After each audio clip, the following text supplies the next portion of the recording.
بسم اللہ الرحمن الرحیم۔ اللہ کے نام سے شروع جو بڑا مہربان نہایت رحم والا۔ آپ نے بہت سے قصے سنے ہوں گے، لیکن آج کا قصہ بہت ہٹ کر ہے، خوفناک بھی ہے لیکن بڑا ہی عبرت انگیز ہے۔ فرعون کے دریائے نیل میں غرق ہونے سے پہلے بھی فرعونیوں پر کچھ بڑے ہی عجیب و غریب اور خوفناک عذابات بھی آئے۔ جب موسیٰ علیہ السلام کا عصا اژدہا بن کر جادوگروں کے سانپوں کو نگل گیا، تب تمام جادوگروں کے ایمان لانے کے باوجود بھی فرعون کی سرکشی بڑھتی گئی، اور فرعون حضرت موسیٰ اور بنی اسرائیل کو تکلیفیں دینے لگا۔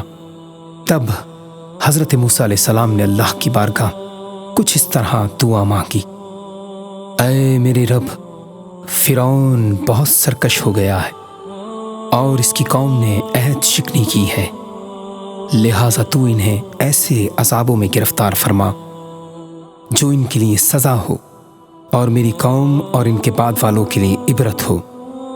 اب اللہ کے نبی نے یہ دعا مانگی تھی، اور یقیناً انبیاء کرام کی دعا قبول ہوتی ہے۔ تو لگاتار 5 عذاب آئے۔ اب پہلا عذاب جو آیا وہ طوفان کا عذاب تھا۔ اچانک ایک بڑا ابر یعنی بادل آیا، ہر طرف اندھیرا چھا گیا، پھر انتہائی زوردار بارش ہوئی اور طوفان آ گیا۔ فرعونیوں کے گھروں میں پانی بھر گیا اور وہ اس میں کھڑے رہ گئے، یہاں تک کہ پانی ان کی گردنوں سے اوپر پہنچ گیا۔ ان میں سے جو بیٹھتا ڈوب کر ہلاک ہو جاتا، یعنی کہ اتنا پانی تھا کہ نہ ہل سکتے تھے نہ ہی کوئی کام کر سکتے۔ کیا کھیتیاں، کیا باغات، سب طوفان کی وجہ سے ضائع ہو گئے۔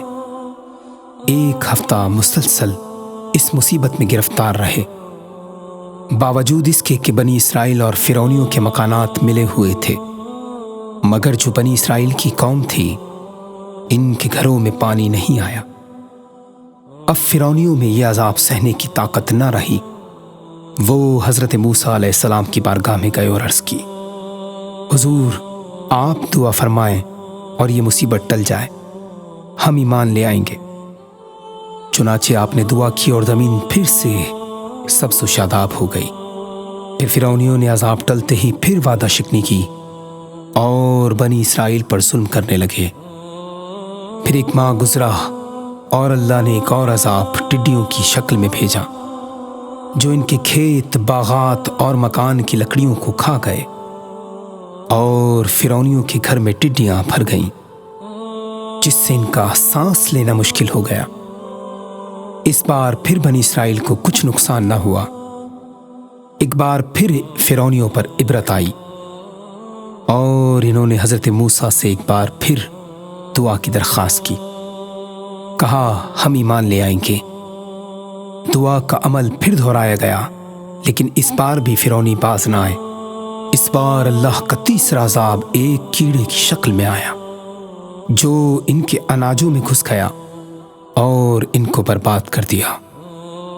اس کے بعد وہ کیڑا فرعونیوں کے کپڑوں میں گھس گیا اور انہیں تڑپانے لگا، یہاں تک کہ ان کے جسموں کے بالوں کو کھانے لگا۔ یہ کیڑے ان کے کھانے اور پانی کے برتنوں میں گھس جایا کرتے، جس کی وجہ سے یہ نہ کھا سکتے، نہ پی سکتے، نہ لمحہ بھر کے لیے سو سکتے۔ اس بار پھر حضرت موسیٰ کی بارگاہ میں دعا کی درخواست کی اور ایمان لانے کا دعویٰ کیا۔ اب کی بار پھر وعدہ شکنی کی، اور پھر اللہ کا عذاب مینڈک کی صورت میں نازل ہوا۔ بے شمار مینڈک ان کے گھروں میں گھس گئے، منہ کھولتے ہی ان کے منہ میں گھس جاتے۔ ان کا جینا پھر حرام ہو گیا، الغرض ہر جگہ انہیں مینڈکوں سے نجات نہ ملی۔ اس بار پھر دعا کا کہہ کر فرعونی عادتاً پھر دوبارہ وعدہ شکنی پر اتر آئے، اور اب کی بار اللہ کا عذاب خون کی صورت میں نازل ہوا کہ ان کی نہریں اور کنووں کا پانی خون کی شکل میں تبدیل ہو گیا۔ فرعونیوں کا پیاس سے برا حال ہو گیا اور وہ پھر بلبلاتے حضرت موسیٰ کی بارگاہ میں گئے اور دعا طلب کی۔ اس بار بھی دعا قبول ہو گئی اور فرعونی اپنی حرکتوں سے باز نہ آئے۔ اس طرح فرعونیوں پر 5 مسلسل عذاب نازل ہوئے۔